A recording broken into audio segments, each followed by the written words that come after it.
Mobile phone companies could soon be set to erect much bigger and much taller phone masts, and that's particularly in rural areas. This is part of a government plan to roll out 5G networks and improve coverage in those rural areas. So how might taller masts help with connectivity? And what is 5G anyway? Techspert and angel investor Peter Cowley has beamed in to tell us. Peter, what do mobile phone masts do and what changes are being discussed around how we build them? So, hi, Katie. The mobile phone mast is the method of communicating between the mobile device and the internet or the backhaul system, which connects for the voice calls and the data. You can see them around in the countryside on the side of buildings. Some things are usually about 4 or 5 feet high, 1.5 metres high, sitting on the side of the middle, long, thin, rectangular devices. So the masts have got multiple of these, so they cover an area. The area is called a cell. It's a cellular network, so that as you're moving around the country, it'll swap between the cells. That's why it's different from the old-fashioned ones. So the mast is there to connect to all the mobile devices.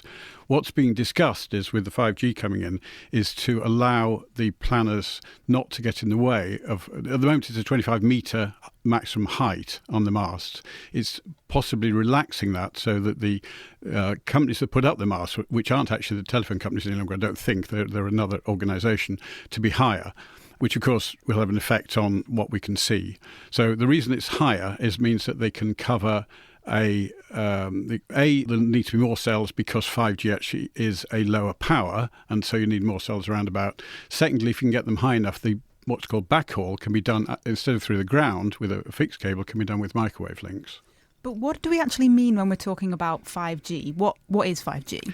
5G is the latest version. It sort of works out about every 10 years. So 1G we probably can't remember, but we can probably remember 2G, 3G. And you have these 3.5s and 2.5s and 2.75s, etc.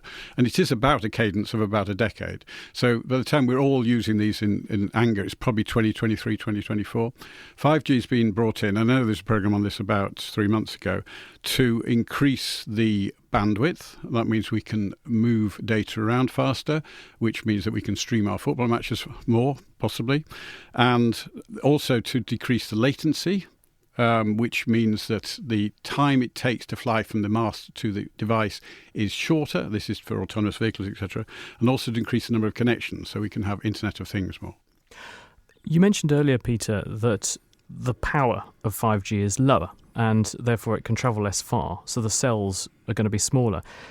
So we're going to end up with more masts, potentially. And you're saying also that those masts, or at least the government are saying, they want to make masts twice as big. So we could end up with something that's an even bigger blot on the landscape. Is that the bottom line here? There's a possibility that, you can get rid of some old masts. It may not be more masts in total, because higher means you can cover more area. But yes, that is the problem, is with an eyesore. Now, there is something called concealed or stealth masts. I don't know if you've seen them. I've been trying to think if there are any around Cambridge where they're hidden as trees, or they're hidden, Well, I was just in South Africa, and actually this week, and there are quite a lot of masts in South Africa which look like fairly exotic palm trees, and you realise it's actually it's a cell phone mast. Yeah, because they're very straight, aren't they? I've seen you get them a lot in the States, yeah. So yes, there is a possibility of doing that, but I suppose this is a typical discussion we have on this programme between technological progress and the knock-on effect of something else on us.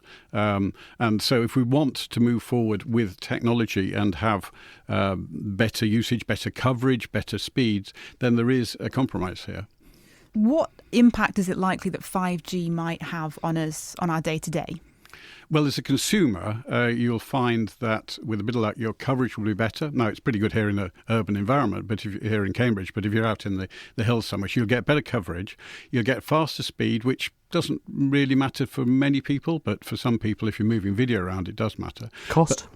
Cost, it will, well, like it did with 4G. If you remember, 4G is more expensive and then it dropped down. It will, once it becomes prevalent, it will be no more, or possibly even less than before.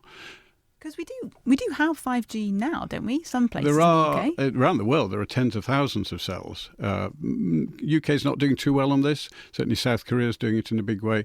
So it is being trialled. And I had a look at the 5G on one of the particular networks, and it's sort of patchy around London. There's nothing here in Cambridge whatsoever. So they're trialling. So it is being rolled out gradually. But of course, I happen to have Apple, but many of us will have Android. There aren't many handsets, mobile handsets, that actually will work with 5G yet.